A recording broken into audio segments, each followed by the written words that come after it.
Hello, this is Victor Wooten, and I want to thank you for listening to Heard It on the Axe. Hi, folks. Welcome back. What? Do you recognize that part? That I recognize. Very good, very good. That's Jim playing piano with on the #1 hit. Yeah. Billy Vera. Billy Vera on At This Moment. Hey, you know, when I was given his resume, too, I forgot to mention, on top of all the stuff that he did, which is like a lifetime's worth of stuff, which he did in a small period of time, he's also the piano coach on Great Balls of Fire, which we're going to get into in a little bit. And I want to remind everybody, if you go to xshow.co and click on the live chat tab across the top, you can live chat with the doctor and us here in studio. If you want to ask Jimmy a question about anything, feel free, xshow.co. So it's 74. You've left. You've gone to New Orleans. You found out that everyone there has vacated. It was nothing but heavy metal. Really? That's so interesting. It was a really odd time for New Orleans, as it turns out. It was all a metal bands, even on Bourbon Street. Yeah. And New Orleans had this inferiority complex about itself, that its indigenous music was just this old-fashioned, touristy heritage hall, Bourbon Street stuff. Right, exactly. And it took, in my opinion, it was the Nevilles that put it back into legitimacy. And once it did, New Orleans embraced itself. Maybe that's a precursor to something that could happen here. Yeah. Because after that, it all went back, and the legitimacy and all the legitimate music, and pretty much all the guys that I knew in L.A. all moved back to New Orleans one time or other. I just find that so interesting because New Orleans, it's Kim Marie and I, it's like one of our favorite cities. I mean, you just go there now and you're just, floored by, when we go to Bourbon Street and then we ask the locals where they go. They go, we go to Frenchman Street. So we actually hang out down on Frenchman, and it's like, wow, man. It's just mind-blowing down there. Have you been watching Treme? No. HBO series. Oh, really? It's in its second season. Is it good? Oh, yeah. If you like New Orleans, it's great. It started last season with Katrina. Oh, really? And then what's happened politically, sociologically to the city, and always with the music being core. Really, I'm going to start watching that for sure. Yeah, the second season started last week. Josh, write it down. I'm going to have to buy a TV. I'm writing it down. I'm going to need one of them to see HBO. But before we get to where I went, we got to name a couple of names here from here, and first and foremost, it's Stan Celeste. Without a doubt. And he had such an influence, and it exists to this day. The very fact that you're aware of him, and you can hear what he embodied. All of those influences that you named, he except for, by the way, strangely enough, New Orleans. That's another story. Well, I'll just say real quick. I heard this Gumbo album by Dr. John, and I knew him as the Night Tripper and a bunch of weird stuff. And I heard this piano playing, and I learned every note on it. And I gave a copy to Stan. I bought one just for Stan to give to him, and it never took. No. I think it's too undisciplined. It's too florid, too loose. Yeah. Because Stan was a disciplinarian, and that's one of the things about musicians in Buffalo. They are going to be well schooled. Mm-hmm.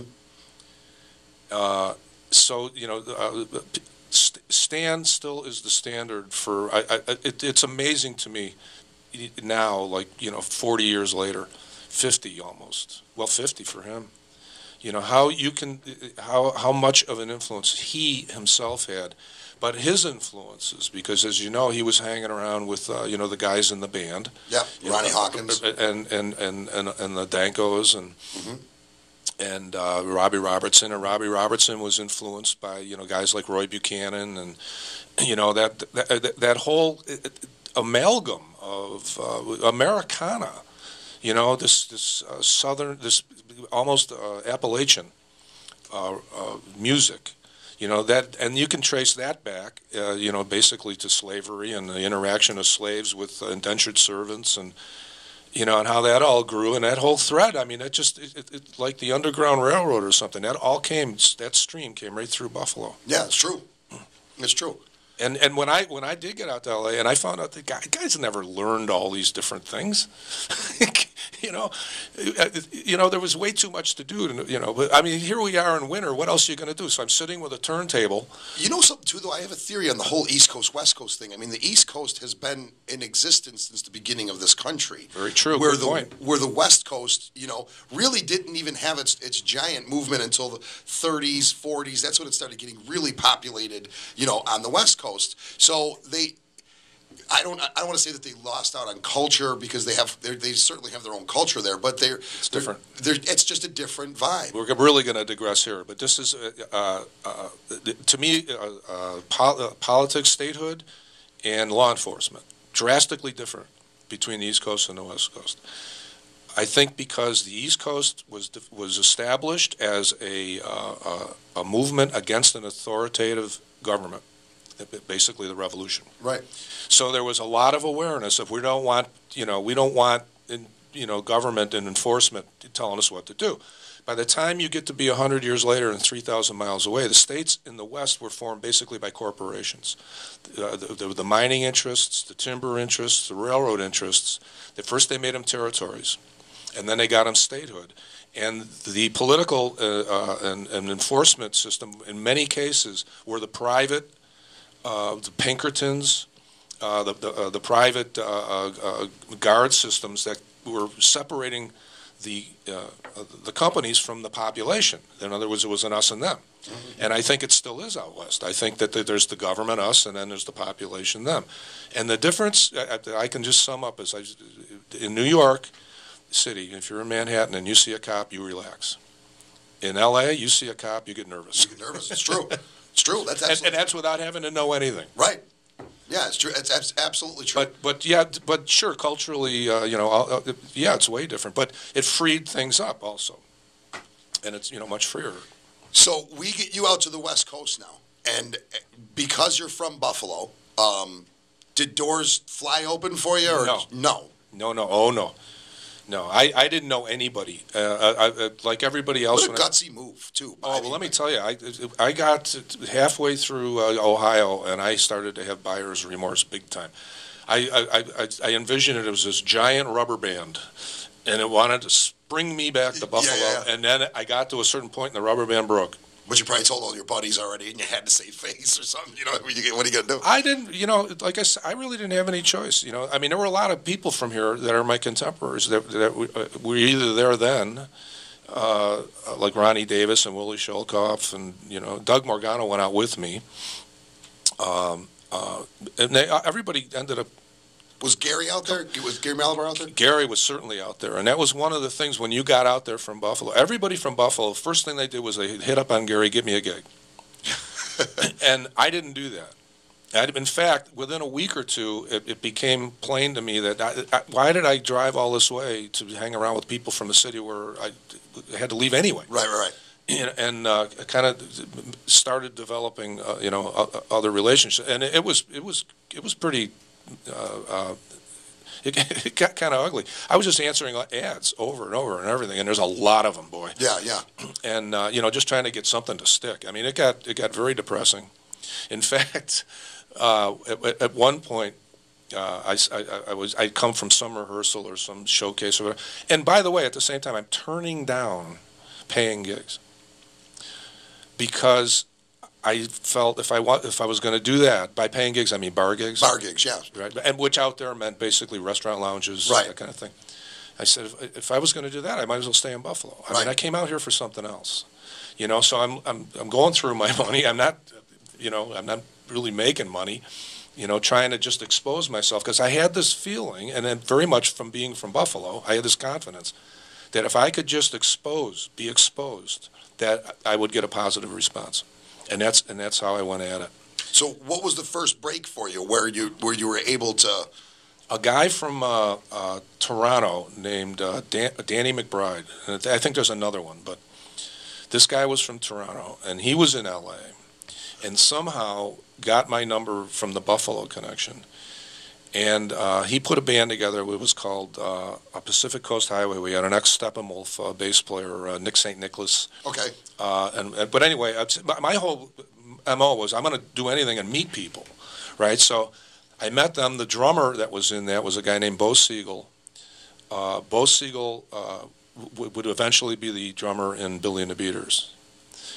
But through Bo Siegel, I was, in whatever context, he and a couple other guys had come from the New England area. And through his contacts, there was an audition for Jennifer Warnes, a singer named Jennifer Warnes. Jennifer Warnes, yeah. She had just put her first album out and was doing a tour. I auditioned for that, and I got that tour. And that was, and Jennifer was plugged into the whole West Coast, Bonnie Raitt, Maria Moldauer, Jackson Brown, that whole scene. California kind of the stuff. The whole Southern California thing that was going on then. So that gave me the first exposure to, meaningful, I would say, that stuck. Right. And then those relationships went well, and it was kind of interesting because we had a band. I had a band together to play, and for exposure. I mean, that was basically it. If I can get a gig and I can play, and we were all people that had gotten there around the same time from different parts of the country. And a guy named Dean Parks was in the band at that time, and he was a legendary studio player. What's he doing at Bell? He knew Bo Siegel. Yeah. And I went to a club called the Troubadour, and I said all I wanted to do was get gigs, and we had about 5 or 6 Troubadours, Sunset Strip, Hollywood. Is that yes, right? Yeah. Okay. The legendary Troubadour. We're multiple clubs down there, Whiskey Go Go, stuff like that. Well, no, actually, the Troubadour is on Santa Monica Boulevard. Okay. But same idea. So I went to the guy that booked it, and this is a club that was open 7 nights a week and had, I think, 4 slots a night. They did 4. And I said, what is your slowest slot where you have the least expectations? Because I knew I didn't know it. I wasn't going to draw a crowd or anything. And he said, well, that would have to be Monday at midnight. And I said, I'll take it.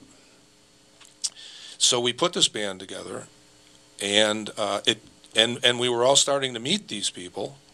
And they were all starting to show up, and it was getting pretty popular. This Monday at Midnight thing. Monday at Midnight's been my life story. I know, somehow. It's funny when you just said that to me. Yeah. And that's how that came about. I said, when do you have the least expectation? So it started getting a little interesting. And, we were doing whatever material we could do. And, guys, they're starting to come down, Little Feat, guys like that. That whole Southern California circle. And it came to pass, I did this for exposure, it came to pass that Bonnie Raitt, who was by then a friend, had a keyboard change. And I thought, I wonder why I didn't get it. And I knew her well enough. I asked her, I said, is there some reason? And she says, oh, yeah, you got your own band. Oh, no. Whoa! Unbelievable, red flags. I know what story you're going to tell them. Okay. We're going to take a commercial break and come back on the other side. Will you stick around and do another segment?